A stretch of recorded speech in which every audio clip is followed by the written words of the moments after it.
పాత నిబంధనలో ప్రాముఖ్యమైన బలులు 5 బలులు. 1 దహన బలి, 2 నైవేద్య బలి, 3 సమాధాన బలి, 4 పాప పరిహారార్థ బలి, 5 అపరాధ పరిహారార్థ బలి. ఈ 5 బలులు శిలువ మ్రాను మీద యేసు ప్రభువారు అనుభవించబోయే పంచ గాయాలకు సాదృశ్యంగా ఉన్నట్లుగా లేఖనాల్లో మనం చూస్తూ ఉన్నాం. అయితే చాలా పర్యాయాలు దహన బలిని గూర్చి విన్నాం. యూట్యూబ్లో నాకు తెలిసి ఓ 10-15 వర్తమానాల దాకా దహన బలిని గూర్చి సవివరంగా గడిచిన దినాల్లో తెలియచేయటం జరిగింది. అయితే నైవేద్య బలి గూర్చి ఇప్పటికీ ఒక 4-5 వర్తమానాలు గత కొన్ని సెషన్స్ నుంచి మనం వింటున్నాం. బలులన్నిటిలో నైవేద్య బలి యొక్క ప్రాముఖ్యత ఏంటి అంటే ఇది అతి పరిశుద్ధమైనది. చెప్పండి, పరిశుద్ధమైనదే కాదు, అతి పరిశుద్ధమైనది. ఈ నైవేద్య బలికి వాడబడినటువంటి దినుసులు లేక మూల పదార్థాలు 4. 1 గోధుమల పిండి, 2 నూనె, 3 సాంబ్రాణి, 4 ఉప్పు. ఒకసారి చెప్పండి. 1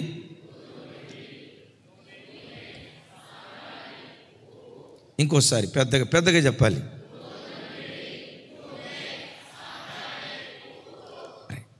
గోధుమ పిండి. గోధుమ యేసుక్రీస్తు వారికి గుర్తు. గోధుమ పిండి శిలువ శ్రమలు అనుభవించిన యేసుక్రీస్తు వారికి సాదృశ్యంగా ఉన్నట్లు ఈ సబ్జెక్టు ప్రారంభించిన ప్రారంభ దినాల్లో మనం విన్నాం. 2వది లాస్ట్ సండే సెషన్లో నూనె ఎవరికి గుర్తు? పరిశుద్ధాత్మకు గుర్తు. ప్రతి సంఘం యేసుక్రీస్తు వారికి ఎంత ప్రాధాన్యత ఇచ్చిందో అట్ ద సేమ్ టైం పరిశుద్ధాత్మ దేవునికి కూడా సంఘం అంతే ప్రాధాన్యత ఇవ్వాలి. ఎందుకు ఆ మాట చెప్తున్నాము అంటే గోధుమ పిండి ఎంత తీసుకున్నారు? నోరుదిరి చెప్పండి. ఎంత బారెడు కాదు మరి, అది అక్కెట్ట ఒకసారి చూపించి తల్లి. అదిగో మీరు ఆ తల్లిని చూసి మారు మనసు పొందండి. రేపు మీటింగ్లో బాప్తిసం ఇచ్చేద్దాం. ఎంతరా తల్లి? అదిగో చూడండి ఎంత. గోధుమ పిండి చారెడు, నూనె అంటే గోధుమ పిండి ఎంతో నూనె కూడా అంతే. ప్రతి సంఘంలో యేసుక్రీస్తు వారికి సంఘం ఎంత ప్రాధాన్యత ఇచ్చిందో సంఘం పరిశుద్ధాత్మకు, పరిశుద్ధాత్మ భాషలకు, పరిశుద్ధాత్మ వరానికి సంఘం అంతే ప్రాధాన్యత ఇవ్వాలి. ఆమేన్. నేను గతంలో చెప్పాను, మన పరిచర్యను ప్రేమించి చక్కటి వాక్యం ఈ పరిచర్యలో దొరుకుతుందని, ఇదో మంచి క్రమశిక్షణ కలిగిన సంఘమని అనేక మంది బిడ్డలు లైవ్లో చూసి అనేక సంస్థల నుండి గ్రామాలలో ఎల్ఈఎఫ్లో పుట్టి పెరిగిన వాళ్ళు ఉన్నారు, హెబ్రోన్లో పుట్టి పెరిగిన వాళ్ళు ఉన్నారు, సిఎస్ఐ, బాప్టిస్ట్, ఇలా ఒక డినామినేషన్ కాదు, బ్రతుకు తెరువు నిమిత్తం ఈ ప్రాంతానికి వచ్చిన తర్వాత వాక్యం బాగుందని ఈ పరిచర్యకు వచ్చి ఈ సంఘాల్లో కట్టుబడుతున్నారు. ఏ సంఘాన్ని మనం కించపరచడానికి వీల్లేదు. ప్రతిదీ సార్వత్రిక సంఘంలో ఒక భాగమే. అయితే మన చిన్నతనం నుంచి పరిశుద్ధాత్మను గురించి కొన్ని నెగిటివ్ థాట్స్, అది అల్లరి, అది కేకలు, అవి శబ్దాలు, అందరూ ఒకే రకమైన భాష మాట్లాడుతున్నారు, ఇది నిజంగా పరిశుద్ధాత్మ భాషేనా, ఒకవేళ భాషలు మాట్లాడితే దాన్ని ట్రాన్స్లేట్ చేసేవాళ్ళు, ఇట్లాంటి మాటలు వినటాన్ని బట్టి కొందరిలో పరిశుద్ధాత్మ ఆత్మదీపం ఆరిపోయి యేసయ్యకు చాలా ప్రాధాన్యత ఇస్తారు, పరిశుద్ధాత్మకు తక్కువ ప్రాధాన్యత ఇస్తారు.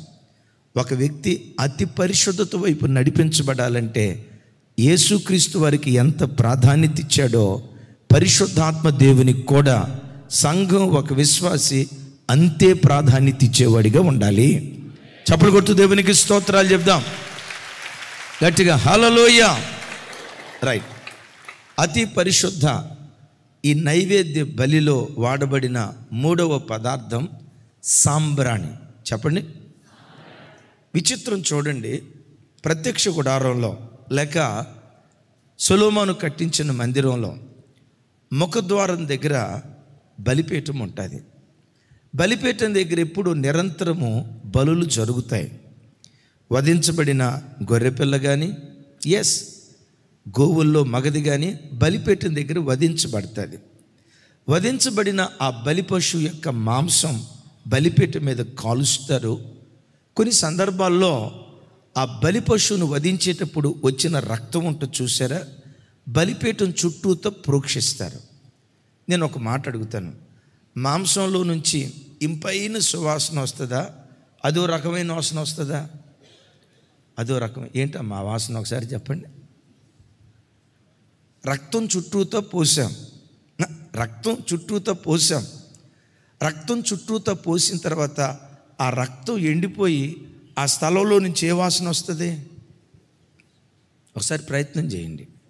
మాంసాన్ని వండకుండా అట్లాగే పెట్టి రక్తం చుట్టూతో కోడి రక్తం, మేక రక్తం అట్లా పోస్తే అది ఒక రకమైన తట్టుకోలేని దుర్గంధం వస్తుంది. మాంసం తినేటప్పుడు బాగానే ఉంటుంది, చేపలు తినేటప్పుడు కూడా బాగానే ఉంటాయి. ఆ చేపల పులుసులన్నీ శుభ్రం చేసి మూలన పెడతాను చూసారా, ఒక రోజు తర్వాత జీవితం లేక చేపలు తిననే అని అనుకుంటాం, కానీ మళ్ళీ తెల్లారి తెచ్చుకొని తినాల్సిందే. అంత భయంకరంగా ఉంటుంది. బలిపీఠం దగ్గర రక్తం, మాంసం ఎప్పుడు కాలుతూ ఉంటే అది ఓ రకమైన వాసన వచ్చే ప్రమాదం ఉంది. అయితే విచిత్రం ఏంటో తెలుసా, ఆ ప్రాంతాన్ని ఆవరించిన దుర్గంధం అంతటిని పారద్రోలటానికి ప్రతి నైవేద్యంలో సాంబ్రాణి చేరుస్తూ, ఎప్పుడైతే కట్టెల మీద సాంబ్రాణి వేశారో అది కాలుతూ ఇంపైన సువాసన వేయటం ప్రారంభిస్తుంది. ఎప్పుడైతే ఇంపైన సువాసన ఆ కట్టెల్లో నుంచి, బలిపీఠంలో నుంచి ప్రారంభమవుతుందో అసలు ఆ ప్రత్యక్ష గుడార ప్రాంగణపు వాతావరణం అంతా మారిపోయి ఆహ్లాదాన్ని, ఆనందాన్ని, సువాసన భరితంగా ఆ ప్రాంతమంతా నిండుకుంటుంది. Praise the lord. మెట్టుకు సాంబ్రాణి దేనికి గుర్తాయి అంటే పరిమళించే జీవితానికి గుర్తు, సువాసనను వెదజల్లే జీవితానికి గుర్తు. యేసయ్యకి మహిమ కలుగును గాక. ఒకసారి అందరూ చెప్పండి, సాంబ్రాణి దేనికి గుర్తు? పరిమళించే, చెప్పాలి, పరిమళించే జీవితానికి, సువాసనను వెదజల్లే మాదిరికరమైన క్రైస్తవ జీవితానికి సాంబ్రాణి గుర్తుగా ఉంది. ఇంకొక మాట కూడా నేను చెప్పి వాక్యపు లోతుల్లోకి వెళ్తాను. గతంలో చెప్పాను, నా వైపు చూడాలి. గతంలో చెప్పాను, సముఖపు రొట్టెల బల్ల, విశ్రాంతి దినాన యాజకుడు 12 రొట్టెలు, 6 రొట్టెలు దొంతరలుగా, మరో 6 రొట్టెలు 2వ దొంతరలో పేరుస్తాడు. పరిశుద్ధ స్థలములో పేర్చబడిన ఈ సన్నిధి రొట్టెలు మరలా వచ్చే విశ్రాంతి దినం వరకు అక్కడే ఉంచాలి. ప్రమాదం ఏంటో తెలుసా, రొట్టె పాడైపోయే ప్రమాదం ఉంటుంది. ఎట్ దట్ సేమ్ టైం ఆ స్థలంలో సూక్ష్మ క్రిములు వచ్చి ఆ రొట్టెను పాడు చేసే అవకాశం ఉంటుంది. అందుకని పాత నిబంధనలో ఏం చేసేవాళ్ళు అంటే సన్నిధి రొట్టెల మీద సాంబ్రాణి నుంచేవాళ్ళు. ఎందుకు సాంబ్రాణి అని మీకు అర్థం కావాలంటే, ఇప్పుడు కాదు కానీ ఒకప్పుడు మనం చిన్నపిల్లలుగా ఉన్నప్పుడు, నేను చిన్నపిల్లోడుగా ఉన్నప్పుడు తల్లి తలస్నానం చేయించిన వెంటనే ఏం బట్టి చెప్పండి, ఎందుకు? అబ్బాయి తల కమ్మని వాసన రావటానిక, అది ఒకటే తెలిసింది. దానితో పాటు ఆ ఇంట్లో కంటికి కనబడకుండా ఉండే కొన్ని సూక్ష్మ క్రిములు, ఆ చిన్న బిడ్డను ఆవరించిన కొన్ని సూక్ష్మ క్రిములు కంటికి కనబడకుండా ఆ బిడ్డ ఆరోగ్యం మీద దాడి చేసే ఆ సూక్ష్మ క్రిములను లయం చేసే శక్తి సాంబ్రాణిలో ఉంటుంది. ఈ సన్నిధి రొట్టెలు వారమంతా అక్కడ ఉండాలి, పాడు కాకుండా ఉండాలంటే వాటి మీద చెప్పండి ఏముంచేవాళ్ళు? దైవజనమా, ఇంపైన సువాసనతో నింపేదైనా, రొట్టెలు పాడు కాకుండా కాపాడేదైనా, ఇదంతా దేనిలో దాగుంది అంటే సాంబ్రాణిలో దాగుంది. యేసయ్యకి మహిమ కలుగును గాక. ఒకసారి అందరూ చూడండి, ప్రతి క్రైస్తవునిలో నుండి యేసుక్రీస్తు నా దేవుడు, యేసుక్రీస్తుని ఆరాధించే ప్రతి క్రైస్తవునిలో నుండి పరిమళాన్ని వీచే సువాసన భరితమైన మంచి జీవితం ప్రతి క్రైస్తవుడు కలిగి బ్రతకాలి. యేసయ్యకి మహిమ కలుగును గాక. అయ్యా, ఏ విషయంలో నేను పరిమళాన్ని వెదజల్లాలి? మొట్టమొదట ప్రవర్తనలో పరిమళాన్ని వెదజల్లాలి. కొంతమంది ఉంటారు, మాటలు భలే ఉంటాయి అంటారు కదా, మాటలు కోటలు దాటుతాయని. కొంతమంది మాటలు వింటూ ఉంటే, వీడు పరలోకం నుంచి దిగొచ్చిన దేవదూత అనుకుంటా, వీళ్ళలో ఉన్న భక్తి నాలో లేదే, ఈ అక్క మాటలు ఎంత కమ్మగా ఉన్నాయి, ఎంత భక్తిగా బ్రతుకుతుందా. కొంతమంది మాటలు ఎట్లుంటాయి అంటే, నేను అప్పుడప్పుడు చెప్తా కదా, జస్ట్ అరైవ్డ్ ఫ్రమ్ హెవెన్ అన్నట్లుగా, పరలోకం నుంచి దిగొచ్చిన వాళ్ళు మాట్లాడినట్టు మాట్లాడతారు. క్రియల దగ్గరకు వచ్చేసరికి, వ్యక్తిగత జీవితానికి వచ్చేసరికి అంత ఇంపుగా ఉండవు. మాటలు ఇంపుగా ఉంటాయి కానీ కొందరి ప్రవర్తన కంపుగా ఉంటుంది. నేనంట మన మాటలు ఇంపుగా ఉండాలి, అంతకంటే విశేషంగా మన క్రియలు మరి ఇంపుగా దేవుని సన్నిధిలో ఉండాలి. మన సేవ ప్రారంభ దినాలు, తినటానికి కూడా ఇబ్బంది పడే రోజులు, ఇంటది కట్టుకోవటానికి కూడా కష్టపడుతున్నటువంటి అత్తుల్లిటి దినాలు. ఒకరోజు ఒక స్థలంలో ఒక షాపుకు వెళ్తే ఒక యవనస్తుడు కలిశాడు. మరీ యవనస్తుడు అని అనలేను కానీ 30-35 సంవత్సరాల వయసు ఉంటుంది.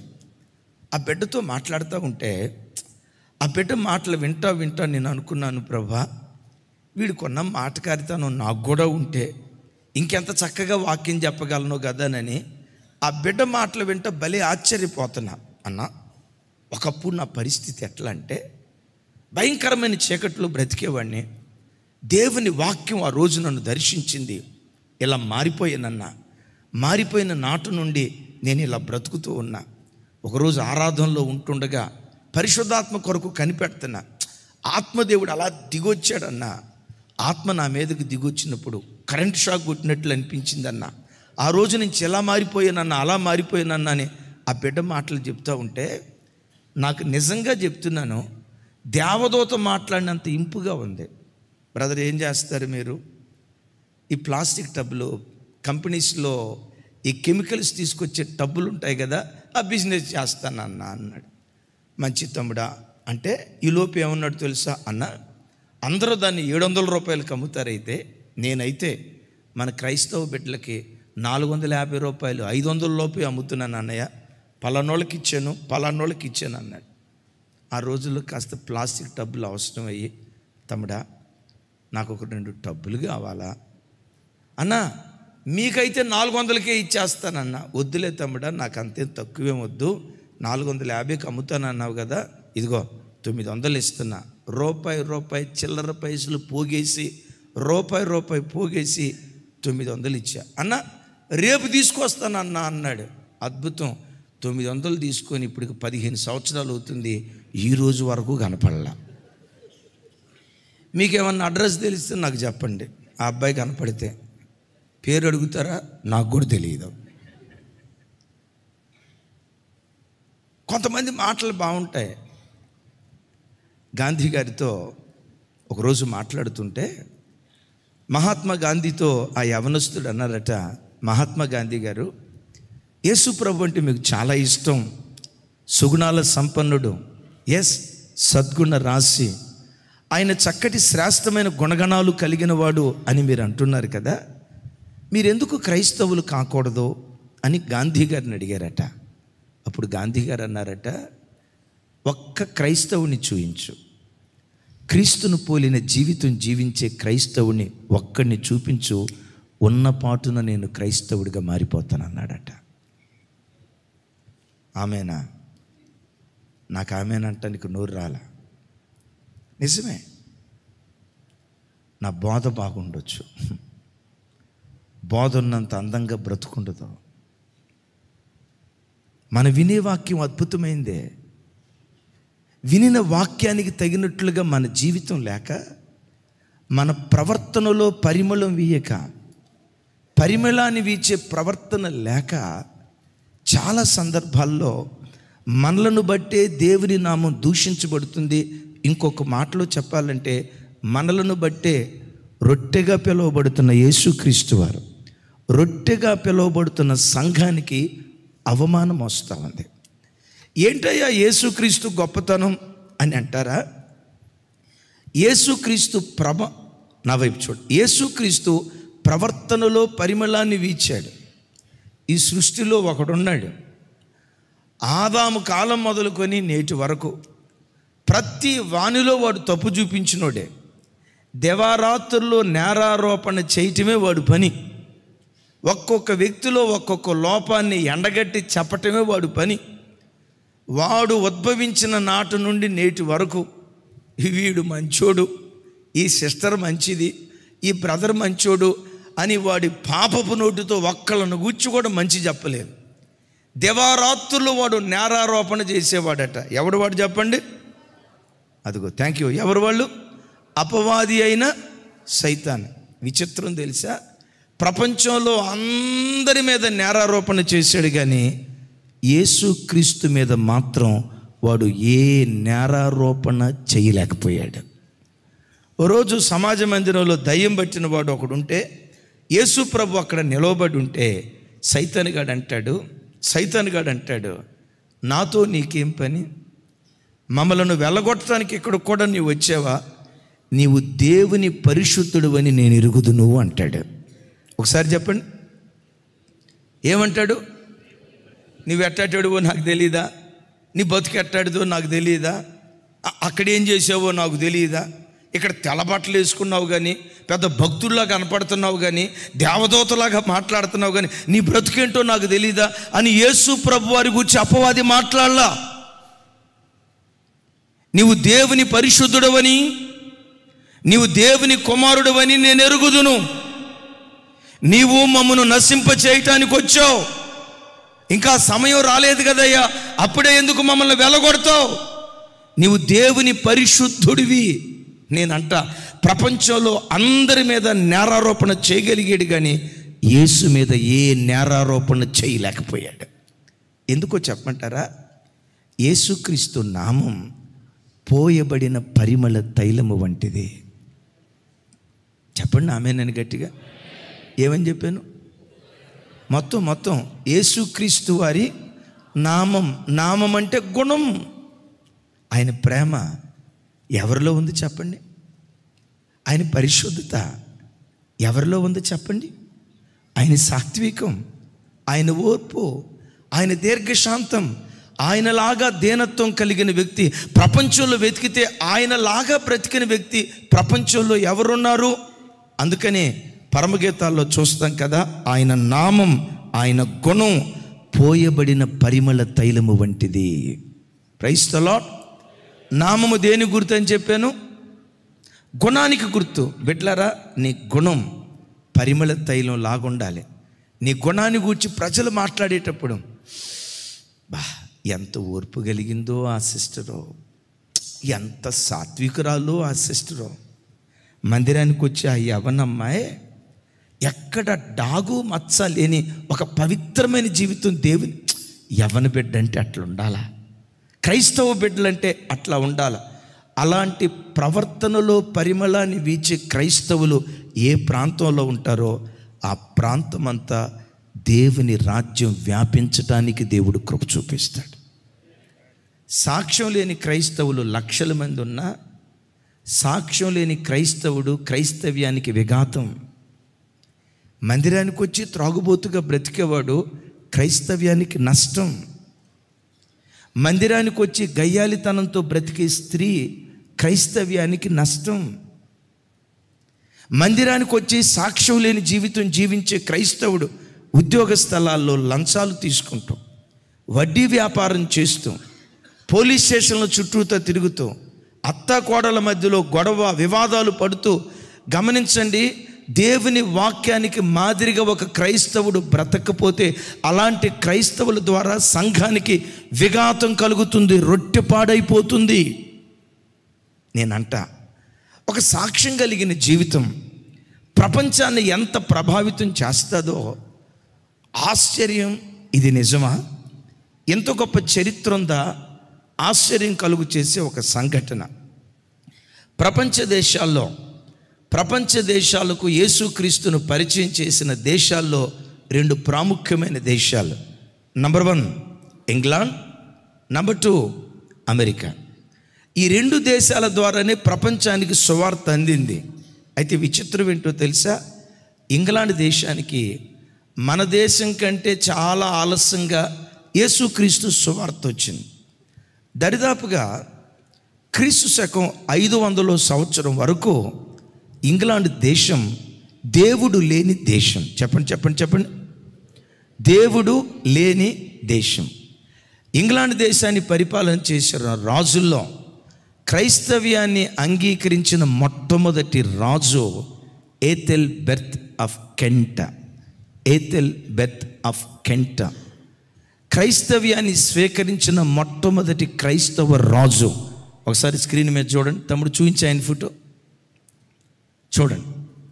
చెప్పండి, ఆయన పేరేంటి? ఏథెల్బెర్త్ ఆఫ్ కెంట. క్రైస్తవ్యాన్ని స్వీకరించిన మొట్టమొదటి రాజు. ఎలా స్వీకరించాడు క్రైస్తవ్యాన్ని? ఎలా స్వీకరించాడో చెప్తాను.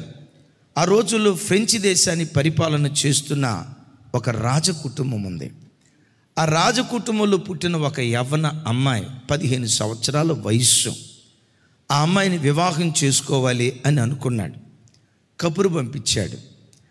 ఆ అమ్మాయి దగ్గర నుంచి వచ్చిన సమాధానం ఏంటో తెలుసా? అయ్యా, నువ్వు రాజు అయి ఉండొచ్చు. ఆ అమ్మాయి తల్లి దగ్గర నుంచి వచ్చిన సమాధానం ఏంటో తెలుసా? ఇంగ్లాండ్ బ్రిటిష్ సామ్రాజ్యానికి నువ్వు గొప్ప రాజు అయి ఉండొచ్చు, కానీ నా కుమార్తె నీకు ఇవ్వాలంటే దేవుని నమ్ముకున్న బిడ్డలకు మాత్రమే నా కూతుర్ని ఇస్తా. ఈ అమ్మాయి మంచి భక్తి కలిగింది. వారి తల్లిదండ్రులు మంచి భక్తి కలిగిన వాళ్ళు. దేవుని నమ్ముకున్న బిడ్డలకే నా కుమార్తెని ఇస్తాను, కానీ అన్యులకు నేను ఇవ్వను. అతను అన్నాడట, మీ అమ్మాయిని పెళ్లి చేసుకున్న తర్వాత నేను మారుతాను. ఈ అమ్మాయి ససేమిరా అంటే ససేమిరా అందట. ఒక మాట గుర్తుకు తెచ్చిందట, విశ్వాసికి అవిశ్వాసికి పొత్తెక్కడ, చీకటికి వెలుగుకు సాంగత్యం ఎక్కడ? ఒకటే మాట చెప్పిందట, అయ్యా, నేను నిన్ను వివాహం చేసుకోవాలంటే నా యేసుక్రీస్తును నువ్వు స్వరక్షకునిగా అంగీకరించిన వాడివై ఉండాలి, అయితేనే చేసుకుంటాను. నేనంట ఒక దేశాన్ని పరిపాలన చేస్తున్న రాజు ఒక యవనమ్మాయిని వివాహం చేసుకుంటానంటే ఎగిరి గంతులేస్తా, అంతకుమించిన భాగ్యం ఏముంది అని పరిగెత్తుతారు కదా. భోగభాగ్యాలకు అక్కడ చోటు ఇవ్వలేదు, ఆస్తిపాస్తులకు ఐశ్వర్యానికి చోటు ఇవ్వలేదు. ఆత్మీయతకు చోటిచ్చింది 15 సంవత్సరాల చిన్న యవ్వన బిడ్డ. వైజాగ్ నుంచి ఒక ఆయన ఫోన్ చేశాడు, అయ్యా, మా అమ్మాయి అమెరికాలో సాఫ్ట్వేర్ ఇంజనీర్, మీకు అవకాశం ఉంటే మీరు ఎరిగిన వాళ్ళల్లో అమెరికా దేశంలో స్థిరపడిన వాళ్ళు ఒక యవ్వన బిడ్డ ఉంటే వివాహం అని చెప్తున్నాడు. నేను అడిగా, అబ్బాయి ఎట్లుండాలయ్యా, ఎలాంటి అబ్బాయి మీకు కావాలి?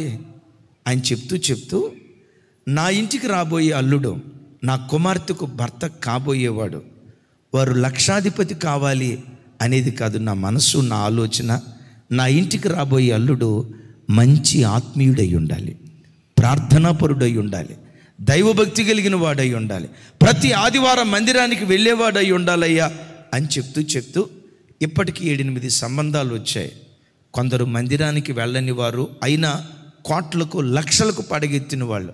ఆయన చెప్తూ అన్నాడు, దేవుని మందిరానికి వెళ్ళని ఒకవేళ బిల్ గేట్స్ లాంటి అల్లుడు వచ్చిన, కోట్లకు అధిపతి అయిన అల్లుడు వచ్చిన, వీ వోంట్ యాక్సెప్ట్. మాకు అవసరం లేదయ్యా, వాడు పేదోడైనా పర్వాలేదు, ఆత్మీయుడైతే అదే మాకు భాగ్యం.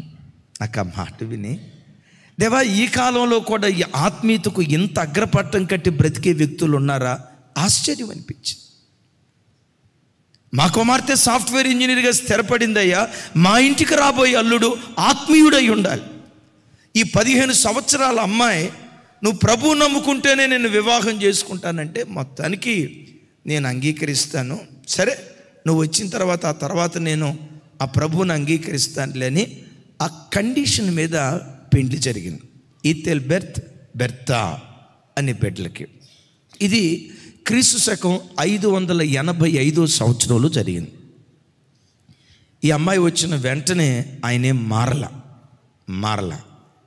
ఈ అమ్మాయి ఇంటికి వచ్చిన తర్వాత భర్త భార్య సత్ప్రవర్తన చూస్తున్నాడు. రాజులంటే కాస్త కొంచెం తాగుబోతులుగా ఉండొచ్చు కదా, విలాస పురుషులుగా ఉండొచ్చు కదా. ఆ భర్త కోప్పడినప్పుడు ఓర్చుకోవటం, సాత్వికాన్ని కనపరచడం. సహజంగా ఏ ఇంట్లోనైనా ఏ పోరు ఉన్నా లేకపోయినా ఒక పోరు ఉంటుంది. ఏ పోరు చెప్పండి? ఏం తెలియనట్టు అట్టేం చూడొద్దమ్మా. ప్రపంచంలో ఏ ఇంట్లోనైనా ఒక పోరు ఉంటుంది. ఏ పోరు చెప్పండి? అదే అదే అదే అత్తాకోడళ్ళ పోరు. ఈ పోరు లేని ఇల్లు ప్రపంచంలో నాకు తెలిసి ఏది ఉండదు. కొన్ని ఉంటాయి. భక్తికి నిలువుటద్దంగా ఉండే కుటుంబాల్లో పొరపాటున అలాంటి ఛాయలు కూడా ఉండవు. కొన్ని కుటుంబాలు ఉంటాయి, వాక్యానికి సాక్షులుగా బ్రతుకుతారు. ప్రవర్తనలో పరిమళాన్ని వీచే వ్యక్తిత్వం కలిగి బ్రతుకుతారు. దేవుడు ఇలా బ్రతకమన్నాడు రా, ఇలాగే బ్రతుకుతావు. ఓర్పు నేర్పలేదా దేవుడు? సాత్వికాన్ని నేర్పలేదా? సహించే గుణాన్ని నేర్పలేదా? ఈ వాక్యానికి సాక్షిగా బ్రతకాలని వాక్యాన్ని పట్టుకొని వాక్యానుసారంగా బ్రతికే కొంతమంది వ్యక్తులు ఉంటారు. వాళ్ళకి ఇంట్లో ఏమన్నా లేకపోయినా శాంతి సమాధానాలతో ఆ కుటుంబాలు విరాజిల్లటానికి దేవుడు కృప చూపిస్తాడు. రానే వచ్చిన తర్వాత అత్తతో పోరు. అత్త ఏమన్నా ఒక మాట అనేది కాదట. భర్త ఎప్పుడైనా వచ్చి మా అమ్మ ఏమన్నా అన్నందుకు నీకేమైనా బాధ అనిపించిందా అనేదట. పెద్ద ఆవిడ కదండి, అత్త కాకపోతే ఇంకెవరు అంటారు? నాకు తల్లి లాంటిది కదండి. అమ్మ కాకపోతే ఇంకెవరు చెప్తారు? ప్రతి దాన్ని సర్దుకుంటూ ఓర్చుకుంటూ భర్తను ఓర్చుకుంటుంది. ఎట్ దట్ సేమ్ టైం అత్తను ఓర్చుకుంటుంది. ప్రతి విషయంలో సాత్వికురాలిగా ఓర్పు కలిగి బ్రతుకుతూ ఉంటే రాజు ఒకరోజు పిలిచి అత్త ఒకరోజు పిలిచి అమ్మా, మేము చాలామంది స్త్రీలను చూసాం, నీలో ఉన్న ఓర్పు ప్రపంచంలో మేము ఎక్కడా చూడలా. ఎంతోమంది కన్నికలను చూసాం, నీలో ఎంత ఓర్పు కలగటానికి కారణం ఏంటి? ఎంత దీర్ఘశాంతం, ఎంత సహనం నీలో కలగటానికి కారణం ఏంటి? ఆ తల్లి చెప్పిందట, నేను ఆరాధించే యేసుక్రీస్తు శాంతమూర్తి, సహనశీలి, దీర్ఘశాంతం కలిగిన వాడు. ఆ దేవుణ్ణి ఆరాధిస్తూ ఉండటాన్ని బట్టి నేను ఆ దేవుని వంటి దానిగా నేను మారిపోయానయ్యా. నా దేవుడు సాత్వికుడు, నా దేవుడు సహనశీలి, నా దేవుడు ఓర్పువంతుడు. ఆయన ఆరాధించి ఆయనలాగా నేను మారిపోయాను అంటంతో అత్తందట, అమ్మా ఆ దేవుడిని మేము కూడా ఆరాధిస్తే మేము కూడా అలాగే మారిపోతామా? మీరే కదా అత్తయ్య, యేసును సరిగ్గా అర్థం చేసుకొని ఆరాధించే ఏ వ్యక్తి అయినా యేసులాగానే మారిపోతాడు. ఈ కోడలను చూసి భర్త అత్త యేసుక్రీస్తుని స్వరక్షకునికి అంగీకరించారట. క్రీస్తు శకం 597 సంవత్సరం 600 సంవత్సరం మధ్యలో. మరలా చెప్తున్నాను, క్రీస్తు శకం 597 నుంచి 600 సంవత్సరం, ఈ 3 సంవత్సరాల గ్యాప్లో పెండ్లైన 17 సంవత్సరాల తర్వాత యేసుక్రీస్తును స్వరక్షకునికి అంగీకరించారట. వాళ్ళు అంగీకరించిన ఒక్క 4 సంవత్సరాలే తన భార్య బెర్త అనే ఈవిడ బ్రతికుంది. 36 సంవత్సరంలోనే ఆ యవ్వన అమ్మాయి చనిపోయింది. కానీ విచిత్రం ఏంటో తెలుసా? భర్త మారి యేసుక్రీస్తును తెలుసుకొని ఇంగ్లాండ్ దేశం అంతటికి యేసుక్రీస్తును ప్రకటిస్తే అన్యదేశంగా ఉన్న ఇంగ్లాండ్ దేశం క్రైస్తవ దేశంగా మారిపోయింది. ఆ రోజుల్లో ఉన్న నానుడు ఏంటి? రాజుది ఏ మతమో ప్రజలది అదే మతం. యథా రాజా తదా ప్రజ అనే సామెత ఎక్కడి నుంచో పుట్టుకొచ్చింది. రాజు ఎప్పుడైతే యేసుక్రీస్తును స్వరక్షకునిగా అంగీకరించాడో, రాజు తల్లి మహారాణి ఎప్పుడైతే యేసుక్రీస్తును స్వరక్షకునిగా అంగీకరించిందో, విచిత్రం తెలుసా? ఇంగ్లాండ్ దేశం అంతా, బ్రిటిష్ సామ్రాజ్యంలో బ్రతుకుతున్న ప్రజలంతా యేసుక్రీస్తును స్వరక్షకునిగా అంగీకరించారు. ఒక్క స్త్రీ మాదిరికరమైన జీవితం దేశాన్ని మార్చిందన్న సంగతి నీకు తెలుసా? ఒక్క స్త్రీ సాంబ్రాణి లాంటి మాదిరికరమైన ప్రవర్తన, క్రీస్తును పోలిన సహనం, క్రీస్తును పోలిన పరిశుద్ధత, క్రీస్తును పోలిన మంచితనం, క్రీస్తును పోలిన దీనత్వం ఒక్క స్త్రీలో కనపడితే ఆ ఒక్క స్త్రీ మాదిరికర ప్రవర్తన దేశాన్ని ప్రభావితం చేసింది. ఆ తర్వాత ఏం జరిగింది? ఆ ఇంగ్లాండ్ దేశం నుండే భారతదేశానికి విలియం కేరీ వచ్చాడు. ఆ విలియం కేరీ తాను పడిన ప్రయాసం ద్వారానే ఈరోజు మన చేతిలో పరిశుద్ధ గ్రంథమైన బైబిల్ రావటానికి దేవుడు కృప చూపించాడు. ఆ ఇంగ్లాండ్ దేశం ద్వారానే కొన్ని దేశాలు ప్రభు తట్టు తిరిగాయి. అసలు ఈ దేశాన్ని మార్చింది ఎవరు? ప్రసంగికుడు కాదు, బోధకుడు కాదు, సాంబ్రాణి లాంటి ప్రవర్తనలో పరిమళాన్ని వెదజల్లే ఒక్క స్త్రీ దేశాన్ని ప్రభావితం చేసింది. నేను కొంచెం కఠినంగా చెప్తాను. నా వైపు చూడు. నువ్వు ఏ ఇంట్లో కోడలుగా నువ్వు అడుగు పెట్టావో నీ ప్రవర్తన పరిమళాన్ని వెదజల్లేటట్లుగానే ఉందా? పరిమళాన్ని వెదజల్లే ప్రవర్తన కలిగి బ్రతుకుతున్నావా?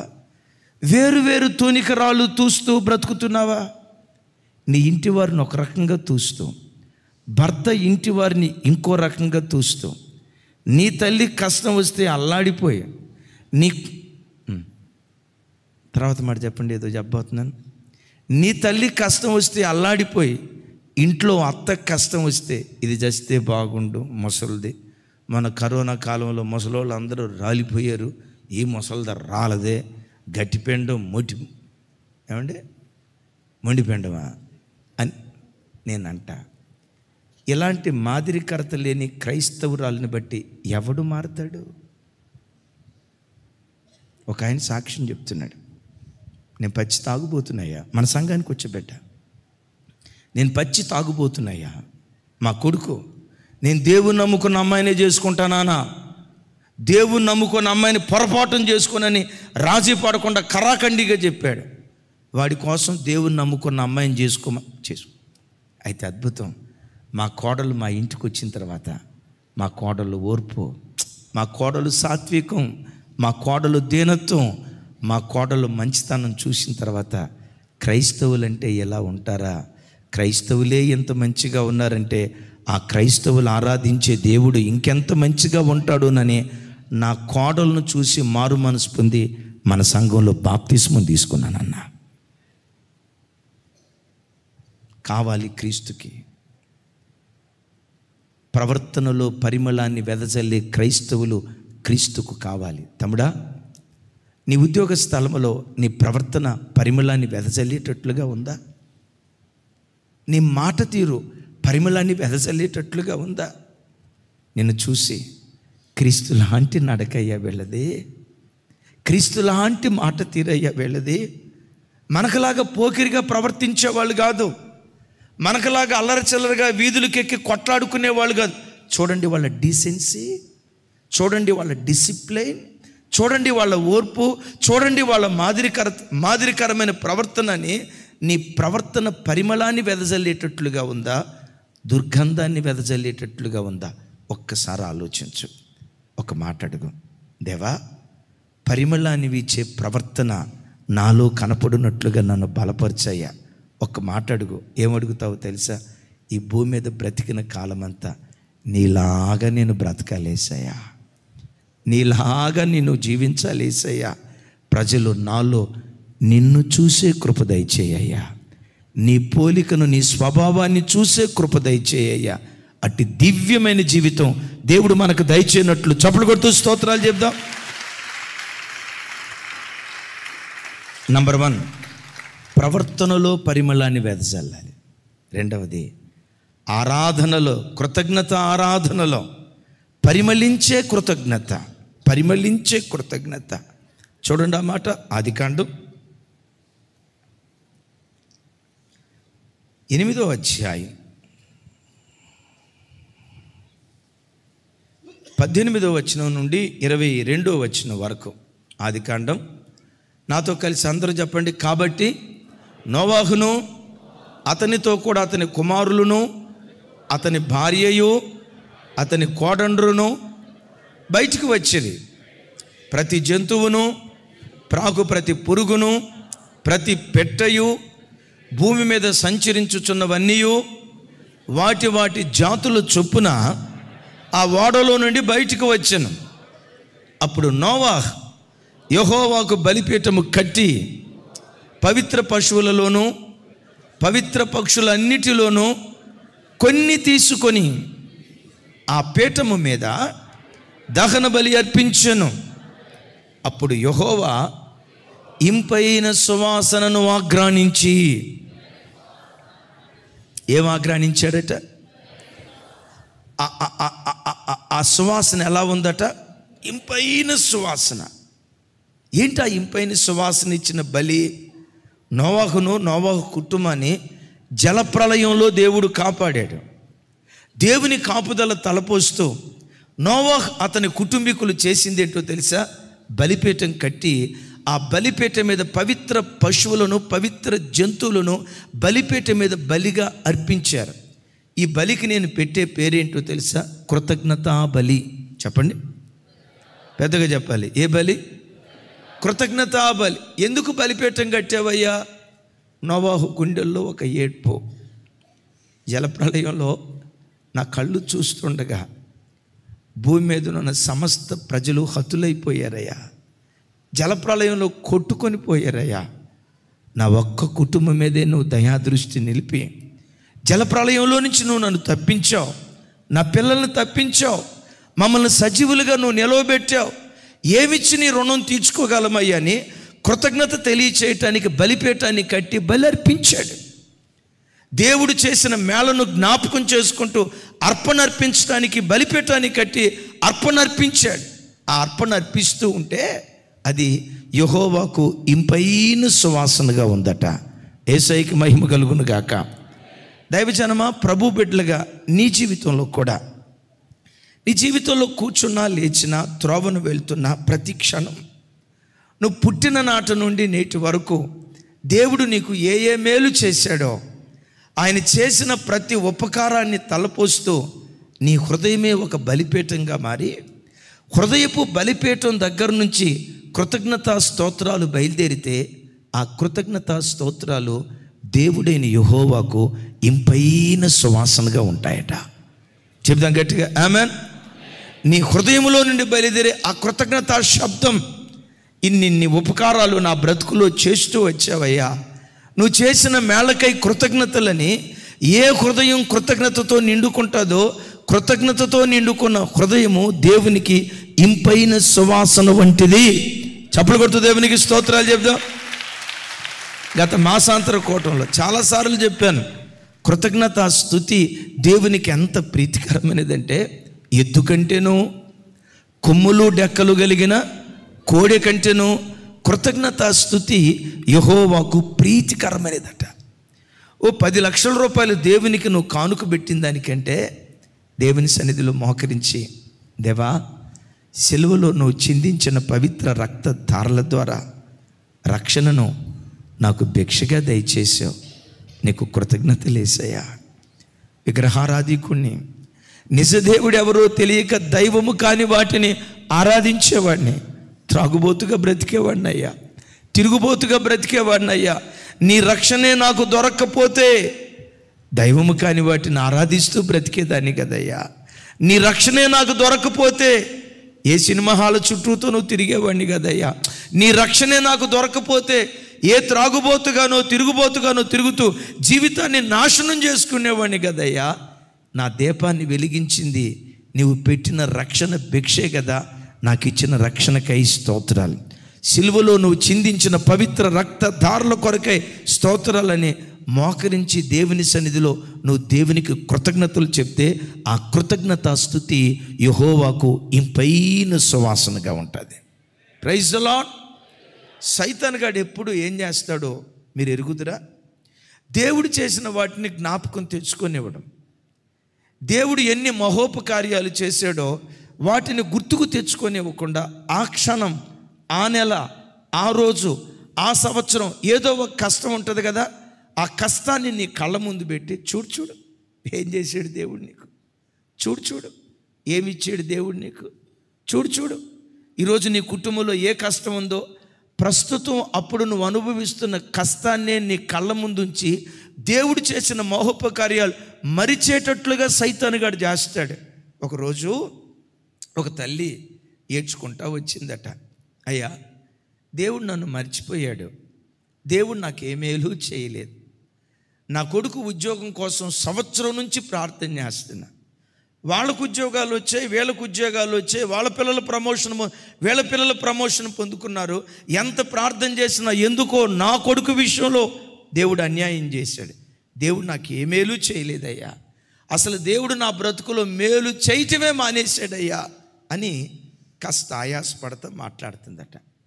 ఇంకొంచెం ఒక స్టెప్ ముందుకేసి, అసలు దేవుడు నన్ను మర్చిపోయాడేమోనయ్యా, నా ప్రార్థన దేవుడు వినడేమోనయ్యా, అసలు నేనంటే దేవునికి ఇష్టం లేదేమోనయ్యా, అసలు దేవుడు నా బ్రతుకులో దేవుడు మేలు చేయటం మానేశాడయ్యా అందట. అప్పుడు పాస్టర్ గారు చెప్పాడట, అమ్మా అంత పెద్ద మాట అనకు, ఎందుకంటే ఈ దేవునికి మేలు చేయటమే చేతనవు, కీడు చేయుట చేతగాని దేవుడు. బైబిల్లో రాసి ఉంటుంది, ఆయన మేలులు చేయుచు సంచరించుచుండెను. చప్పలు కొడుతూ స్తోత్రాలు చెప్తాం. యేసు ప్రభు వారు 3.5 సంవత్సరాలు భూమి మీద ఉన్నారు. మిమ్మల్ని అడుగుతాను, ఆయన 3.5 సంవత్సరాలు భూమి మీద ఉన్న దినాల్లో ఎవరికైనా కీడు చేసినట్లుగా బైబిల్లో మీరు చూస్తారా? ఫలానా వాడికి దేవుడు కీడు చేశాడు, ఫలానా వాడికి దేవుడు నష్టం చేశాడు, ఫలానా వాడి ఇంటిలో ఈ కీడు జరగటానికి దేవుడు కారణం, యేసు ప్రభు ఆ ఇంటికి వెళ్ళి ఫలానా వ్యక్తులకి కీడు చేశాడని బైబిల్లో ఎక్కడ మనం ఆధారం చూడం. యేసయ్యను దగ్గరుండి చూసిన పేతురు గారు యేసయ్యను గురించి ఏమంటారో తెలుసా? ఆయన మేలులు చేయుచు సంచరించుచుండెను. ఏం చేస్తా? నా ప్రభువుని 94వ ఏట నేను అంగీకరించాను. దరిదాపుగా 30 సంవత్సరాలు నా ప్రభుతో స్నేహం. నా ఈ 30 సంవత్సరాల సహచర్యంలో నా ప్రభు నాకు ఏనాడు ఎంత కీడు కూడా నా ప్రభు నాకు చేయలా. సభాముఖంగా చెప్తా, నా ప్రభువుకు నేను కీడు చేశానేమో, కానీ నా ప్రభువుకు అవమానం కలిగేటట్లుగా కొన్నిసార్లు నేను బ్రతికేనేమో, కానీ నా ద్వారా కొన్ని సందర్భాల్లో నా ప్రభువుకు నష్టం కలిగిందేమో, కానీ నేటి వరకు నా ప్రభు నాకు ఎన్నడూ ఎప్పుడు ఎంత కీడు కూడా చేయలే. ఎందుకో తెలుసా? ఈ దేవుడు కీడు చేయుట చేతగాని దేవుడు. ఈ దేవునికి మేలు చేయటమే చేతనవు. యేసయ్యకు మహిమ కలుగును గాక.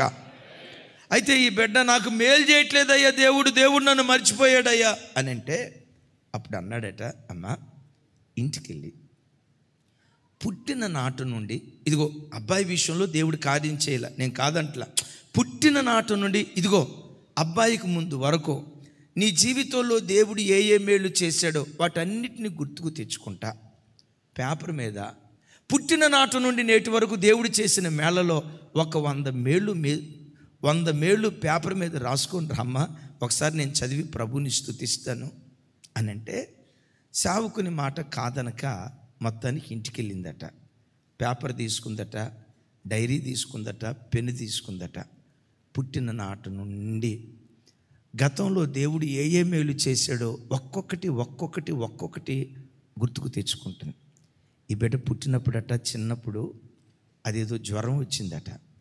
హాస్పిటల్లో జాయిన్ చేస్తే తల్లి అందట, నా కుమార్తెనే కనుక బ్రతికిస్తే నేను బాప్తిస్మం తీసుకుని నీ కొరకు బ్రతుకుతానని వాళ్ళమ్మ మొక్కుబడి చేసుకున్నది ఈ అమ్మాయికి చెప్పిందట. అది గుర్తొచ్చి పేపర్ మీద రాసుకుందట, దేవా 2 సంవత్సరాల వయసులోనే చావవలసిందాన్ని, నా తల్లి నీ సన్నిధిలో చేసుకున్న మొక్కుబడిని బట్టి మరణంలో నుండి నన్ను నువ్వు జీవానికి దాటించావు. 10వ తరగతి ఎగ్జామ్కి వెళ్ళేటప్పుడు, దేవా నాకు ఫస్ట్ క్లాస్ వస్తే బాప్తిస్మం తీసుకుంటా, దేవుని దగ్గర తీర్మానం చేసుకున్నా. ఫస్ట్ క్లాస్ కాదు, దేవుడు డిస్టింక్షన్లో నన్ను పాస్ చేయించాడు, నేను బాప్తిస్మం తీసుకోవాలా. ఇంటర్మీడియట్కి వచ్చా, దేవా 10th క్లాస్లో నేను మాట తప్పా, ఇంటర్మీడియట్లో కనుక నన్ను పాస్ చేస్తే 60% మార్కులు వస్తే మారు మాట మాట్లాడకుండా బాప్తిస్మం తీసుకుంటాను. ఎస్, ఇంటర్మీడియట్లో కూడా డిస్టింక్షన్ వచ్చిందట, బాప్తిస్మం తీసుకుందట. ఇంజనీరింగ్ అయిపోయిందట, సాఫ్ట్వేర్ ఇంజనీర్గా ఉద్యోగం పొందుకుందట. అద్భుతం. సాఫ్ట్వేర్ ఇంజనీర్గా ఉద్యోగం పొందుతున్న దినాల్లో ఒకరోజు ఆఫీస్కి వెళ్తూ ఉంటే ఆ 2 వీలర్ మీద వెళ్తున్నప్పుడు వెనక నుంచి మెటాడోర్ వ్యాన్ వచ్చి ఢీ కొట్టిందట. ఆ అమ్మాయి అట్లా పడిపోయిందట. వెనక నుంచి లారీ అలా వస్తూ తల దగ్గరకు వచ్చేసరికి ½ ఇంచ్ తేడాతో టైర్ ఆగిపోయిందట. దరిదాపుగా పేపర్ మీద 75 మేళ్ళు, అప్పటి వరకు దేవుడు చేసిన మేళ్ళు ఒక్కోటి గుర్తు తెచ్చుకుంటా 75 మేళ్ళు. ఆ 75 మేలు ఈ సంఘటనకు వచ్చేసరికి, దేవా ఆ రోజే కనుక నువ్వు కనికరించకపోతే కాలగర్భంలో కలిసిపోయేదాన్ని. మరణానికి నాకు ½ ఇంచ్ దూరం మాత్రమే ఉంది. ఆ మరణకరమైన పరిస్థితుల్లో కూడా జీవాధిపతిగా నువ్వు ప్రత్యక్షమై మరణంలో నుంచి నువ్వు నన్ను జీవానికి దాటించేవయ్యా.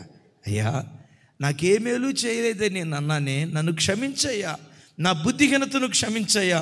పుట్టిన నాటి నుండి నేటి వరకు నువ్వు చేసిన మేళ్ళు ఇన్ని కాదయ్యని ఆ తర్వాత రాసే ప్రతి మేలు కన్నీటి చుక్కలతో రాసిందట. ప్రతి మేలు కన్నీటి చుక్కలతో రాస్తే అవి 100కు పైగా దాటేటట్లుగా ఉంటే మధ్యలోనే ఆపి దైవ సేవకుడి దగ్గరికి వెళ్ళి పరిగెత్తుకుంటా, బుద్ధిహీనపు మాట అన్నానయ్యా, పుట్టిన నాటి నుండి నేటి వరకు ఎన్నెన్నో మేలు నా బ్రతుకులో చేస్తూ వచ్చాడయ్యా అని చెప్తూ గతంలో మేలు చేసిన దేవుడే నా కొడుకు విషయంలో కూడా తప్పకుండా మేలు చేస్తాడు, తప్పకుండా ఉపకారం చేస్తాడు. నా దేవుని మీద నేను ఆయాసపడలేనయ్యా, నా దేవుని మీద నేను సనగలేనయ్యా, నా బుద్ధిహీనతను బట్టి క్షమించని అక్కడికక్కడే నాట్యమాడుతూ దేవుని స్తుతించడం ప్రారంభించిందట. యేసయ్యకు మహిమ కలుగును గాక. దైవజనమ, శత్రువైన సాతాను ఎప్పుడు నీ బ్రతుకులో ఆ రోజున్న కష్టం, ఆ సంవత్సరం ఉన్న కష్టం నీ కళ్ళ ముందు పెడతాడు. పుట్టిన నాటి నుండి నేటి వరకు ఎన్నెన్ని మహోపకార్యాలు చేశాడో. ఇక్కడ ఒక అన్న ఉన్నాడు, ఆయన AGM, assistant general manager AGM. తమ్ముడు Noah AGM, assistant general manager. వాళ్ళిద్దరి సాక్ష్యం ఒక మాట చెప్తా. సాల్మన్ అన్నని AGM, HR AGM, assistant general manager. ఒకరోజు చెప్తూ అన్న, చిన్నతనంలో కొడవలు పట్టుకొని ఏమండి మిషన్లు తయారు చేశాడా? ఎక్కడయ్యా? వరి కోతకి వెళ్ళిన బ్రతుకన్నా. నా బ్రతుకులో ఎన్నడూ ఈ స్థితిలో ఉంటానని నేను కలకనలేదు. ఆ బిడ్డ చిన్నతనంలోనే తండ్రిని కోల్పోయాడు, తల్లిని కోల్పోయాడు. తండ్రి ముఖం ఎట్లా ఉంటుందో తెలియదు. చిన్న వయసులో ఆ బిడ్డను చారదీసి బహుదీవెనకరంగా దేవుడు మార్చాడు. ఆ బిడ్డనే కాదు, మీ ఎదుట నిలబడిన నేను, నా ఎదుట కూర్చున్న మీరు, ఒకప్పుడు ముద్దన్నం దొరికితే చాలు ప్రభా అని అనుకున్న పేద బ్రతుకులం అలాంటి స్థితిలో నుంచి లేవనెత్తి అనేకుల ఆకలి తీర్చే స్థితిమంతులుగా దేవుడు మనలను నిలవబెట్టాడు. సైతాన్ గాడు ఏం చేస్తాడో తెలుసా? ఈ గుర్తుకు తెచ్చుకొనియడం. నడువులు నొప్పి ఉంటుందిగా, ఎంత ప్రార్థన చేసినా నడువులు నొప్పి తగ్గల, ఎంత ప్రార్థన చేసినా మోకాళ్ళ నొప్పి తగ్గల. నీ మోకాళ్ళ నొప్పి దగ్గర దేవుని తాకట్టు పెట్టుకో. నీ చిన్న సమస్య దగ్గర దేవుని తాకట్టు పెట్టుకో. పుట్టిన నాటి నుండి నేటి వరకు ఎన్ని మహోపకార్యాలు చేశాడో వాటన్నిటిని తలపోస్తూ నువ్వు స్తుతిస్తే అద్భుతం తెలుసా? నీ కృతజ్ఞత పరిమళించే కృతజ్ఞతగా ఉండాలి. చప్పలు కొడుతూ స్తోత్రాలు చెప్దాం. ప్రవర్తనలో పరిమళం ఉండాలి. రెండవది, కృతజ్ఞత ఆరాధనలో పరిమళం ఉండాలి. మూడవది, చూడండి ఆ మాట, పరిమళించే దాతృత్వం. పరిమళించే దాతృత్వం. ఫిలిప్పీలకు రాసిన పత్రిక 4వ అధ్యాయం 15వ వచనం నుంచి 19వ వచనం వరకు నాతో కలిసి, ఫిలిప్పీలారా, సువార్తను పెద్దగా నేను బోధింపనారంభించి మాసిదోనియాలో నుండి వచ్చినప్పుడు ఇచ్చు విషయములోను పుచ్చుకొను విషయములోను మీరు తప్ప మరి ఏ సంఘపు వారును నాతో పాలివారు కాలేదని మీకే తెలియను. ఎలయనగా దెసలోనికలో కూడా మీరు మాటికి నా అవసరత తీర్చుటకు సహాయము చేసితిరి. నేను ఈవిని అపేక్షించి ఎలాగూ చెప్పుడు లేదు, కానీ మీ లెక్కకు విస్తార ఫలము రావెలనని అపేక్షించి చెప్పుచున్నాను. నాకు సమస్తమును సమృద్ధిగా కలిగి ఉన్నది. మీరు పంపిన వస్తువులు ఎపఫ్రొదితు వలన పుచ్చుకొని ఏమీ తక్కువ లేక ఉన్నాను. అవి మనోహరమైన సువాసనయు దేవునికి ప్రీతికరమును ఇష్టమునైన యాగమునై ఉన్నవి. చప్పలు కొడుతూ దేవునికి స్తోత్రాలు చెప్దాం. కాగా దేవుడు తన ఐశ్వర్యము చొప్పున క్రీస్తు యేసునందు మహిమలో మీ ప్రతి అవసరత తీర్చునుగాక. ఎంతగా చెప్దాం ఆమేన్. 18వ వచనంలో అంటాడు, ఏమంటాడు? నా వైపు చూడండి. ఫిలిప్పి అనేటువంటి సంఘం మాసిదోనియా ప్రాంతంలో ఉన్నటువంటి సంఘం. అద్భుతం ఏంటంటే పౌలు ఎక్కడికి వెళ్ళినా పౌలు యొక్క అవసరత ఫిలిప్పి సంఘం తీరుస్తూ ఉండేదట. ఫిలిప్పి సంఘంలో ఓ పెద్ద ఆయన ఉన్నాడు, ఫిలోమాను అని, గొప్ప ధనవంతుడు. ఆయన ఒక్కడే కాదు, ఆ ఫిలిప్పి ప్రాంతంలో ఈ మాసిదోనియా ప్రాంతంలో ఉన్న ప్రజలు పేదలైనా వాళ్ళ దాతృత్వం బహు గొప్పదట. ఆ పేద స్థితిలోనే దేవునికి ఇవ్వాలి, దేవుని పరిచర్యకు సహకరించాలి, మాకు కలిగిన దానిలో భాగం దేవునికి ఇవ్వాలని వాళ్ళకు కలిగిన చిన్న స్థితిలోనే దేవునికి వెదజల్లుతూ ఉండేవాళ్ళట. అంటాడు, ఫిలిప్పి సంఘస్థులారా, మాసిదోనియా ప్రజలారా, మీరు పంపించిన అర్పణలు ఎపఫ్రొదితు వల్ల నేను పుచ్చుకున్నా, అవి మనోహరమైన సువాసన కలిగినవి అంటాడు. చెప్పండి ఒకసారి. మనోహరము అంటే అర్థం తెలుసా? మన్ ప్లస్ హరము. మన్ మనస్సు, హరము అంటే గెలుచుట. మీకు తెలుసా, నీవు అర్పించే అర్పణ ద్వారా దేవుని మనస్సును గెలుచుకోగలుగుతావు, ప్రవర్తన ద్వారా గెలుచుకోగలుగుతావు, కృతజ్ఞత స్తుతి ద్వారా గెలుచుకోగలుగుతావు. నీవు అర్పించే అర్పణ ద్వారా దేవుని మనస్సు గెలుచుకోగలుగుతాం అంటాడు. అయ్యలారా, మీరు పంపించిన అర్పణ మనోహరమైన సువాసన కలిగింది అంటాడు. నాకేదో కొదువు కలిగి మీ దగ్గర నుంచి ఆశించి నేను ఈ మాట చెప్పట్లేదు. మీరు అర్పించే అర్పణ దేవుడైన యెహోవాకు మనోహరమైన సువాసన కలిగింది. ఇక్కడ ఒక సాక్ష్యం అంటాడు, నా ఆర్థిక విషయాల్లో మాసిదోనియా సంఘమా, ఫిలిప్పి సంఘమా, మీరు తప్ప ఎవ్వరూ పాలిభాగస్తులు కాలేదు. ఎంత పెద్ద మాట వాడాడు చూడండి. అంటే దెసలోనియాకి వెళ్ళినా, బెరయా ప్రాంతానికి వెళ్ళినా, మరో చోటుకు వెళ్ళినా పౌలు యొక్క ఆర్థిక భారం అంతా ఏ సంఘం మోసేది? ఫిలిప్పి సంఘం. ఏ ప్రాంతం మోసేది? మాసిదోనియా ప్రాంతం మోసేది. దైవజనమా, సంఘానికి వచ్చే ప్రతి బిడ్డ దాతృత్వంలో పరిమళాన్ని వీచేటువంటి వాడిగా ఉండాలి. యేసయ్యకి మహిమ కలుగును గాక. దేవునికి ఇచ్చే విషయంలో ఎప్పుడూ పిసినుగొట్టులుగా మీరు ఉండొద్దు. దేవుడు మిమ్మల్ని ఆశీర్వదించే కొలది నా ప్రార్థన, నా అభ్యర్థన, మీరు ఈ పరిచర్యకు ఒక ఫిలోమాను వంటి వారిగా మారాలి. వినపడలా? పిల్లలో ఎవరిలాగా మారాలి? ఓ రకంగా ఫిలిప్పి పట్టణంలో సంఘం స్థాపించబడటానికి ఫిలోమాను ప్రధాన భూమిక పోషించాడు. అకులా, ప్రిస్కిల్లా కొరింథీ ప్రాంతంలో సంఘం స్థాపించబడటానికి ప్రధాన భూమిక పోషిస్తే, ఫిలిప్పి ప్రాంతంలో సంఘ ఎస్టాబ్లిష్మెంట్ విషయంలో ఈ ఫిలోమాను ప్రధాన పాత్ర పోషించాడు. మీతో అంట, దేవుడు మిమ్మల్ని ఆశీర్వదించే కొలదే, ఆర్థికంగా వృద్ధి చేసే కొలదే స్థలాలు కొనుక్కోండి, ఇల్లు కట్టుకోండి, విస్తరించండి, దేవుని నామ ఘనత కొరకు ఆశీర్వదించబడండి. ఎట్ దట్ సేమ్ టైం మీ సామర్థ్యానికి మించి, మీ శక్తికి మించి దేవుని పరిచర్యకు వెదజల్లండి. అది దేవుడైన యెహోవాకు ఇంపైన సువాసన, సాంబ్రాణిలాగా ఉంటుంది. ఆమేన్. అలా వెదజల్లితే ఏం జరిగిద్దో తెలుసా? క్రీస్తు యేసు మహిమైశ్వర్యంలో మన ప్రతి అవసరత దేవుడు తీరుస్తాడు. ఎవరు దాతృత్వం కలిగి ఉంటారో ఆ ఇంటిని దేవుడు మహిమతో కప్పుతాడు. మీ ఎదుట నిలబడి నేనున్నాను. విశ్వాసిగా దాటుకుంటూనే ఈరోజు సేవకు వచ్చాను. ఉద్యోగం చేసేటప్పుడు నాకు సువార్త భారం, యవనస్తులను ప్రభు తట్టు త్రిప్పాలి. నాకు ఆ భారం నా గుండెల్లో దేవుడు ఉంచాడు.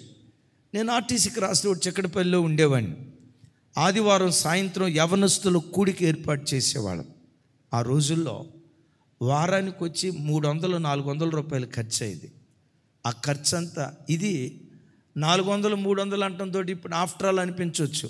నేను 98, 99 ప్రాంతంలో చెప్తున్నాను. సహోదరులు క్లెమెట్ గారని ఆటో ఆయింది, ఆటో తీసుకొని వచ్చేవాడు. ఆటో ఆయింది, ఆటో పెట్రోల్ మాత్రం నాదే. నా దగ్గరికి వచ్చేటప్పుడల్లా అద్భుతం ఖాళీ ట్యాంకుతో వచ్చేవాడు. డెఫినెట్గా వింటాడు. దీనికి ఇక్కడ కూర్చున్న కొంతమంది బిడ్డలు సాక్షులు. నేను అబద్ధం చెప్తే ఈయన అబద్ధం చెప్తున్నాడు, అబద్ధికుడు అనుకుంటారు. ఇక్కడ కూర్చున్న కొంతమంది బిడ్డలు సాక్షులు. ఆ ఆటో మీద వెళ్ళేవాళ్ళు. అక్కడ యవనస్తులందరికీ ఆదివారం భోజనం పెట్టేవాళ్ళు. నా చిన్న జీతంలో నెలకొచ్చి 1800 ఖర్చు పెట్టేవాడిని, 1600 ఖర్చు పెట్టేవాడిని. నాతో పాటు ఆనంద్ అన్నని, అశోక్ అన్నని, రమేష్ తమ్ముడని ఇట్లా కొంతమంది ఉండేవాళ్ళు. వీటిలో ప్రధాన ఖర్చు ఏమంటారు, సింహభాగం. ఏ భాగం? తినేదానిలో కాదు సింహభాగం. మీరు భలేవాళ్ళు. దేవునికి ఇచ్చేదానిలో సింహభాగం నాది. అమ్మా, నా వైపు చూడండి. నా దేవుడు నన్ను మర్చిపోయాడా?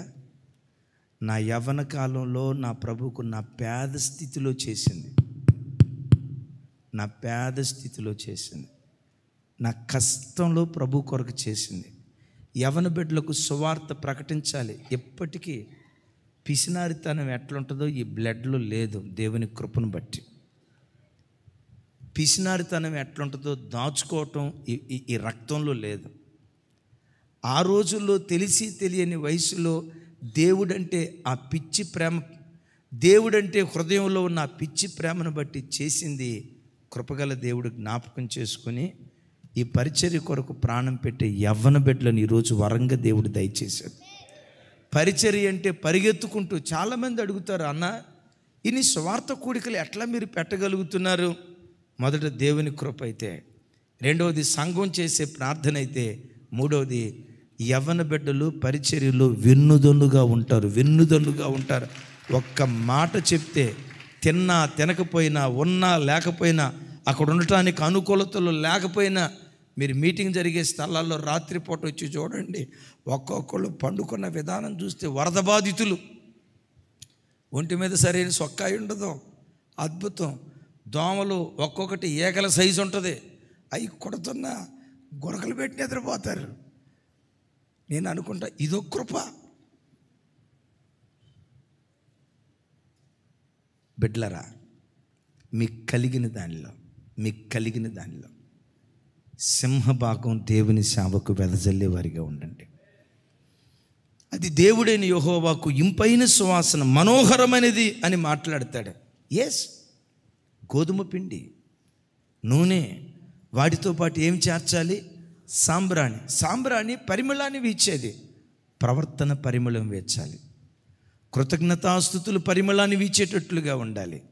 దాతృత్వంలో పరిమళాన్ని వీచేవారిగా ఉండాలి. ఆఖరి మాట, అద్భుతమైన మాట చెప్పి నేను ప్రార్థన చేస్తాను. చూడండి ఆ మాట. కీర్తనల గ్రంథం 141వ కీర్తన, 141వ కీర్తన మొదటి 2వ చరణం. రైట్, చాలు. ఒకసారి అందరు నా వైపు చూసి నాతో కలిసి చెప్పండి. నా ప్రార్థన ధూపము వలెను, నేను చేతులెత్తుట సాయంకాల నైవేద్యము వలెను నీ దృష్టికి అంగీకారములగునుగాక. ఒకసారి నాతో కలిసి, నా ప్రార్థన ధూపము వలె నేను చేతులెత్తుట సాయంకాల నైవేద్యము వలె నీ దృష్టికి అంగీకారములగునుగాక. నాలుగవది, మన ప్రార్థన పరిమళించేటట్లుగా ఉండాలి అంటాడు భక్తుడు ఇక్కడ. నా ప్రార్థన ధూపంలాగా. తర్వాత మాట, నేను చేతులెత్తుట సాయంకాలపు నైవేద్యంలాగా ఉంటుంది. మన ఇంట్లో దేవునికి ఇంపైన సువాసన ఇచ్చేది ఏదో తెలుసా? పవిత్రమైన పెదవుల్లో నుండి బయలుదేరే ప్రార్థన దేవునికి ఇంపైన సువాసన లాంటిది. ఇల్లు శుభ్రంగా తుడిచారు, కొత్త బెడ్షీట్లు వేశారు. చూడండి, కొత్త బెడ్షీట్లు వేశారు, కార్పెట్లన్నీ మార్చేశారు. చూడండి, అదే ఇంట్లో కొంచెం లైట్గా మంచి పెర్ఫ్యూమ్ అలాగని కొట్టుకోమని కాదు నేను అనే మాట, లైట్ పెర్ఫ్యూమ్ కొట్టారు అనుకోండి, ఆ గదిలో అడుగు పెట్టడంతో కదా. నీ ఇంట్లో నిరంతరం ప్రార్థన జరుగుతూ ఉంటే అది దేవునికి ఇంపైన నైవేద్యంలాగా మారిపోతాయి. చప్పలు కొడుతూ దేవునికి స్తోత్రాలు చెప్తాం. బిడ్డలారా, నీ ఇంట్లో ఆ పెర్ఫ్యూమ్ కొట్టుకున్నా కొట్టుకోకపోయినా నా వైపు చూడండి, పర్వాలేదు. ఈ పెర్ఫ్యూమ్ కొట్టుకున్నా కొట్టుకోకపోయినా నీ ఇంటిలో ప్రార్థన అనే ఇంపైన సువాసన ఎప్పుడు ఆఘ్రానించేటట్లుగా దేవుని సన్నిధిలో ఉండునుగాక. చప్పలు కొడుతూ దేవునికి స్తోత్రాలు చెప్దాం. ఇక్కడ ఒక మాట, ప్రార్థన ప్రార్థన ప్రార్థన అని అంటంతో సహజంగా ఏమనుకుంటామంటే స్త్రీలు ప్రార్థన చేయాలండి, స్త్రీలు ప్రార్థన. డెఫినెట్గా స్త్రీ ప్రార్థనా పరురాలై ఉండాలి. కానీ నేనంట, ఒక స్త్రీకి ప్రార్థనా జీవితం ఉన్నదానికంటే ఏ ఇంటిలో పురుషుడు ప్రార్థనా పరుడుగా బ్రతుకుతాడో ఆ ఇల్లు కట్టబడే విధానమే ఓ ప్రత్యేకంగా ఉంటుంది. నేను చేతులెత్తుట సాయంకాలపు నైవేద్యం వలె ఉంది అని అన్నాడు కదా. ఇదే మాట ఇదే మాట అపోస్తులుడైన పౌలు వారు తిమోతికి ఉత్తరం రాస్తూ ఓ చక్కటి మాట అంటాడు. తిమోతిలకు రాసిన మొదటి పత్రిక 2వ అధ్యాయం 8వ వచనం చూడండి. ఆ మాట రైట్, థ్యాంక్ యూ. నాతో కలిసి చెప్పండి. కావున ప్రతి స్థలమందును పురుషులు కోపమును సంశయమును లేనివారై పవిత్రమైన చేతులెత్తి ప్రార్థన చేయవలెనని కోరుచున్నాను. చప్పలు కొడుతూ దేవునికి స్తోత్రాలు చెప్దాం. ఒకసారి అందరూ చూడండి. కావున ప్రతి స్థలమందు పురుషులు కోపమును. ఇక్కడ ఒక మాట అడుగుతాను, నా వైపు చూడండి. కోపం సిస్టర్స్కి ఉంటుందా, బ్రదర్స్కి ఉంటుందా? అన్ని పాపాలు మేమే చేసుకుంటే అట్టాగమ్మా, సిస్టర్స్ మీద కాదు. ఇక్కడ ఏమని రాసి ఉంటుంది? పురుషులకు కోపం ఎక్కువ ఉంటుంది. గయ్యాలితనం పురుషులకు ఉంటుందా, స్త్రీలకు ఉంటుందా? ఇది కరెక్ట్. గయ్యాలితనం ఏమో స్త్రీలకు ఉంటుంది, కోపం మాత్రం మా ఓడికి టన్నులు ఉంటుంది. టన్నులు. నేను మగవుణ్ణి అనే ఆ మగ అహంకారం కాస్త నాకు తెలిసి ఈ భూమి మీద వసంతానికి ఒక్కడికే ఉండదేమో. నా వైపు చూడాలా? నాని నీకుందా? టన్నులు ఉంటుంది. తమ్ముడా నీకుందా? లేకపోతే వాక్యం నిరర్థకం కాదా? ఇక్కడ ఏమని రాస్తాడు? పురుషుడు కోపము. స్త్రీలకు ఎక్కువ విశ్వాసం ఉంటుందా, పురుషులకు ఎక్కువ విశ్వాసం ఉంటుందా? చూసారా, ఎక్కడ కూడా మనం ఓడిపోవటమే. వినండి. పురుషులు ప్రతి స్థలమందు కోపమును సంశయమును లేనివారై పవిత్రమైన చేతులెత్తి ప్రార్థన చేయవలెనని కోరుచున్నాను. పురుషుడు ఏ స్థలంలో ప్రార్థన చేయటానికైనా సిగ్గుపడని వాడిగా ఉండాలి. ప్రతి స్థలమందు బ్రదర్ చర్చిలో ప్రార్థన చేసావు, ఫర్ ఎగ్జాంపుల్ ఫంక్షన్ హాల్లో మెయిన్ రోడ్డు మీద బ్రదర్ ఒక చిన్న ప్రార్థన చేయండి అని అన్నాం అనుకోండి, కొంతమంది ఏమంటారు తెలుసా? నేను కాదన్నా, సిస్టర్ బాగా ప్రార్థన చేస్తుందన్నా. అంటే ఇప్పుడు అక్కడికి సిస్టర్ గారిని తీసుకురావాలా? సిస్టర్ గారు వచ్చిందాక ఎక్కడ ఆగుతామని చెప్పండి. ఏ ఇంటిలో పురుషుడు ప్రార్థనా పరుడుగా ఉంటాడో మీరు వినండి, ఆ ఇల్లు కట్టబడే విధానమే ప్రత్యేకంగా ఉంటుంది.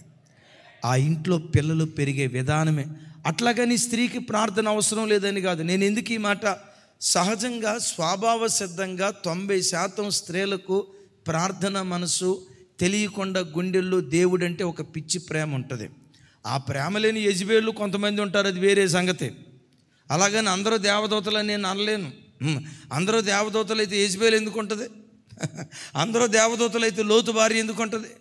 అందరూ దేవదూతలైతే చూడండి, అందరూ దేవదూతలైతే అర్థం కాలేదా? ఉంటారు కొంతమంది. అయితే స్వాభావికంగా 90% స్త్రీలలో దైవభక్తి సంబంధమైన మనసు ఉంటుంది.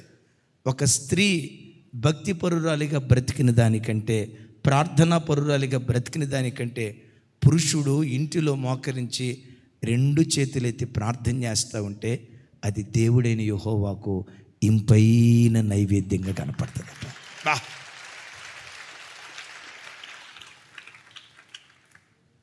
చూడండి, ఈ సాంబ్రాణి పొగ అట్లా బయలుదేరితే, సాంబ్రాణికి ఉన్న గుణం చెప్పాను, కంటికి కనబడకుండా పనిచేసే సూక్ష్మ క్రిములను చంపగలిగిన శక్తి సాంబ్రాణిలో ఉంది. నీ పెదవులలో నుండి బయలుదేరే ప్రార్థన నీ కంటికి కనబడకుండా కొందరు నీ కీడు చేయాలని ప్రయత్నం చేస్తారు. కంటికి కనబడకుండా దుష్టుడైన సాతాను కొన్ని దుష్టక్రియలు నీ కుటుంబానికి, నీ పిల్లలకు వ్యతిరేకంగా వాడు చేయాలని ప్రయత్నం చేస్తాడు. దుష్టుని యొక్క దుష్టక్రియలను, కంటికి కనబడకుండా పనిచేసే అంధకారపు క్రియలను పాతాళములో త్రొక్కివేయగలిగిన శక్తి చేతులెత్తి ప్రార్థించే నైవేద్యములో దాగుందే. చెప్దాం ఆమేన్. ఒక మాట అడుగుదాం, దేవా నా మాటల్లోనే కాదయ్యా, నా ప్రవర్తన పరిమళాన్ని వేచాలి. నా ప్రవర్తన పరిమళాన్ని వేచాలి. ప్రవర్తనతో పాటు కృతజ్ఞత ఆరాధనలో పరిమళాన్ని వీచే అనుభవం నాకు దయచేయి. దాతృత్వంలో పరిమళం, నా ప్రార్థన పరిమళ ధూపం వల్లే నీ సన్నిధికి చేరునట్లుగా, నా ఇల్లెప్పుడు ప్రార్థన ధూపంతో నిండుకొన్నట్లుగా నన్ను ఆశీర్వదించయ్యా అని ప్రభు సన్నిధిలో కోరుకుందాం. అతి పరిశుద్ధులుగా దేవుని సన్నిధిలో మార్చబడినట్లుగా ఒక్కొక్క బిడ్డ పట్ల దేవుడు కృప చూపించునుగాక. మరొక్కసారి పురుషులారా, మీరు మోకరించి 2 చేతులు ఎత్తి ప్రార్థన చేస్తా, ఇంట్లో మోకరించి ప్రార్థన చేస్తూ ఉంటే అది దేవుడైన యెహోవాకు ఇంపైన నైవేద్యంగా కనబడుతుంది.